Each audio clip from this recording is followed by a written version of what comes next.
Non è un problema sanitario, questo è un problema di aspetto sociale che coinvolge l'azienda, coinvolge la comunità nel suo complesso.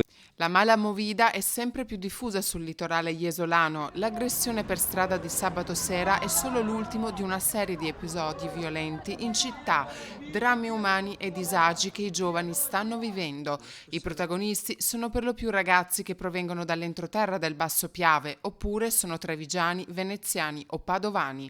Il comune denominatore la noia. Vivono il litorale di notte per lo sballo del sabato sera in cerca di emozioni forti che scaturiscono in pestaggi, accoltellamenti e aggressioni.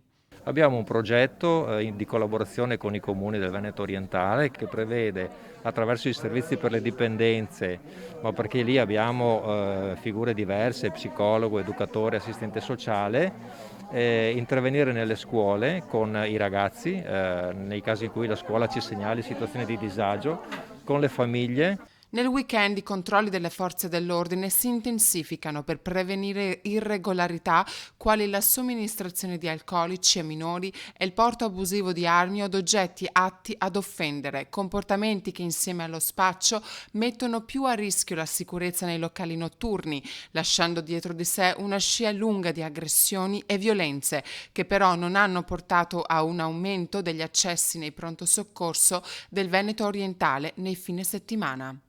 I dati che abbiamo sono fisiologici, questo non significa che li accogliamo e ce ne facciamo una ragione, quindi comunque dobbiamo intervenire, cioè noi vorremmo che violenza zero nei luoghi del divertimento, nei luoghi delle vacanze. Anche con i nuovi arrivi delle forze dell'ordine che saranno consolidati da oggi con ulteriori 25 fra Carabinieri e Guardia di Finanza, abbiamo vissuto un weekend senza episodi degni da sottolineare. C'è stato questo episodio nella zona di Piazza Milano su cui lasciamo che i Carabinieri concludano l'indagine e quindi capiremo anche i contorni. Ovviamente sono episodi da censurare nella maniera più assoluta.